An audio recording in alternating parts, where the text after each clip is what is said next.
로마서 5장 말씀에 보면 율법이 오기 전에는 죄를 죄로 여기지 아니했다는 그런 말씀이 나옵니다. 법을 모르면 죄를 모른다는 말이죠. 이런 법이 있어야, 또 법을 알아야 내가 하는 이것이 죄구나 하는 것을 알게 되지 않습니까?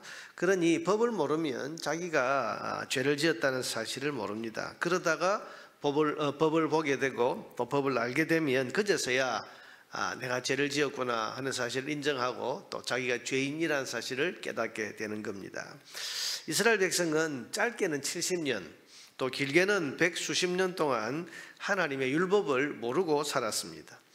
이런 바벨론 포로 생활, 그 먼 타국에서 지내는 동안 대부분의 사람들은 율법을 들을 수도 없었고 볼 수도 없었고 또 그 먼 타국에서 누가 율법을 제대로 가르쳐 주지도 않았기 때문에 법을 모른 채, 율법을 모른 채로 오랜 세월을 살아왔습니다. 그러다가 이제 예루살렘에 돌아와서 수문 앞 광장 집회에서 처음으로 율법을 듣게 된 것입니다.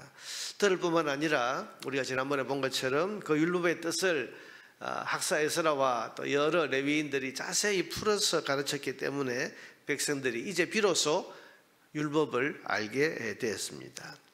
그런데 율법을 알게 되니까 자연적으로 따라오는 것이 뭡니까? 죄를 깨닫는 것입니다. 그동안은 율법을 몰랐기 때문에 자신들이 살아온 게 그냥 잘 살아온 줄 알았는데, 그런데 율법을 알고 보니까 이제 자신들이 율법을 범하면서 살아온 죄인이라는 사실을 깨닫게 되었습니다. 뿐만 아니라 그동안 자신들의 나라가 망했던 것, 또 자신들이 하나님의 백성이라면서도 이방 나라들에게 여러 가지 고초와 환난을 당했던 이유가 뭔지도 비로소 알게 되었습니다. 그것은 그들이 하나님과의 언약을 어기고 율법을 철저히 무시하고 외면하면서 살아왔기 때문에 이런 재앙과 환난이 우리에게 오게 되었다. 그것을 깨닫게 된 것입니다. 여러분, 율법을 알기 전에는 몰랐습니다. 그런데 율법을 알고 나니까 알게 되었습니다.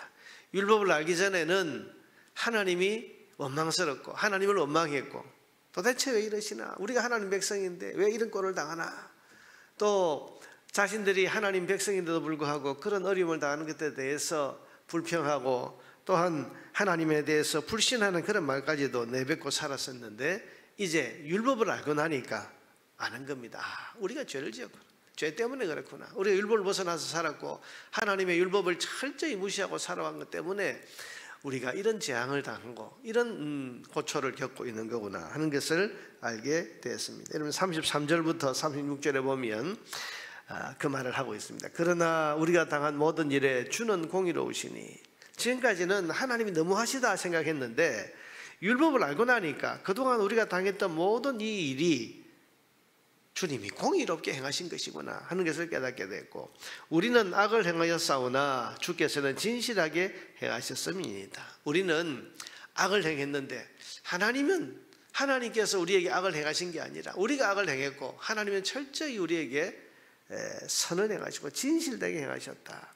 34절에 우리 왕들과 방백들과 제사장들과 조상들이 주의 율법을 지키지 아니하며 주의 명령과 주께서 그들에게 경계하신 말씀을 순종하지 아니하고 그들이 그 나라와 주께서 그들에게 베푸신 큰 복과 자기 앞에 주신 넓고 기름진 땅을 누리면서도 주를 섬기지 아니하며 악행을 그치지 아니하였으므로 우리가 오늘날 종이 되었다.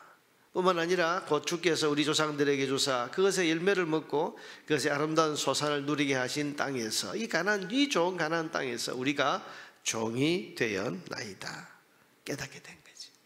그래서 여러분, 율법을 알기 전에는 자신들이 억울하다, 하나님 너무하시다 그랬는데, 율법을 알고 나니까, 율법을 깨닫고 보니까 우리가 죄를 지었구나, 하나님은 정당하시다, 우리가 잘못했구나 하는 것을 비로소 깨닫고, 여러분, 그래서 이어서 나오는 게 뭐겠습니까? 회개하는 거죠. 하나님 앞에 회개.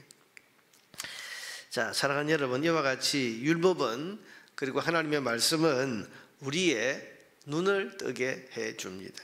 영적인 눈을 뜨게 해줍니다. 말씀을 모를 때에는 자기가 죄인인 것이 안 보입니다. 자신의 영적인 상태가 안 보입니다. 심지어는 하나님도 안 보이고 하나님의 은혜도 안 보입니다. 그러나 말씀을 알게 되면 내가 죄인이구나, 자신의 죄인됨이 보입니다. 자신의 영적 상태가 보입니다. 하나님의 은혜까지도 다 알게 되고 보이게 되는 겁니다. 여러분, 우리가 말씀을 벗어나서 살면 내가 사는 것은 항상 정당하고 옳다고 생각합니다. 내 영적 상태는 아무 문제가 없다고 생각합니다. 근데 주님께서 계시록에서 라오디게아 교회를 향해서 말씀하신 것처럼 너희는 지금 벌거벗어 있다. 너희들은 지금 눈이 감겨져 있고 벌거벗은 상태인데 그것을 알지 못하는구나. 이런 말씀이 없을 때는, 우리가 말씀을 벗어나서 살 때는 나는 정당하고 나는 옳고 내 영적 상태는 늘 바르고 건강하다 이렇게 생각합니다. 그러나 하나님의 말씀이 우리 안에 들어오게 되고 말씀을 알게 되고 말씀을 보게 되고 말씀의 빛이 우리 안에 비치게 되면 나는 잘못 살고 있었구나. 내 영적 상태는 지금 비참한 거구나. 여러분, 이것을 알게 되고 하나님의 은혜가 있어서 내가 살아온 거구나. 여러분, 이것도 비로소 보이게 되는 겁니다. 그러니 우리가 말씀과 함께 살고 말씀을 알아가고 말씀을 깨달아가는 것이 얼마나 중요한 일이겠습니까? 여러분, 시편 119편 105절에 우리가 잘 아는 말씀, 주의 말씀은 내 발의 등이요 내 길의 빛이니이다. 여러분, 등이다, 등불이다, 빛이다, 이게 다 뭡니까? 비추어서 다 보여주는 거예요. 보이게 해주는 겁니다. 그만큼 우리가 하나님의 말씀을 알고 말씀과 함께 살아갈 때 우리는 빛 가운데서 다 환하게 보고 사는 것처럼 우리는 세상이 보이고 자신이 보이고 하나님을 제대로 보고 살아갈 수 있게 되는 것입니다. 이런 말씀의 빛이 없으면 우리는 세상을 제대로 볼 수가 없어요. 뭐가 악하고 뭐가 선한지, 무엇이 위험한 것이고 무엇이 우리에게 유익한 것인지 여러분 제대로 알 수가 없습니다.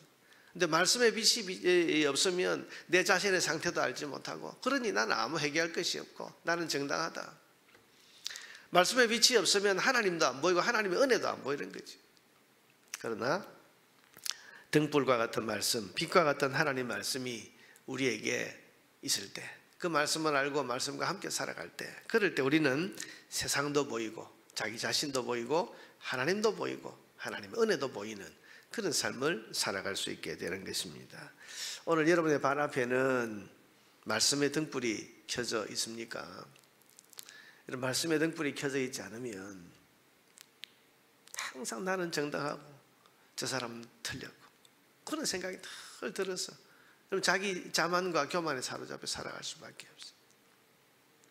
말씀의 등불이 켜져 있지 않으면 여러분 내 자신의 영적인 상태가 보이지 않습니다. 말씀의 빛이 비추어져야 세상이 보이고 여러분 자신이 보이고 하나님이 제대로 보이면서 그렇게 살아갈 수 있게 되는 것입니다. 하나님 말씀이 바로 우리 영혼의 등불입니다. 오늘도 여러분 빛과 같은 하나님의 말씀을 읽고 하나님의 말씀을 듣고 또 하나님의 말씀을 마음에 하루 종일 묵상하고 새기고 살아감으로써 하나님과 세상과 자기 자신을 바르게 보면서 살아갈 수 있는 저와 여러분 되기를 주의 이름으로 축원합니다.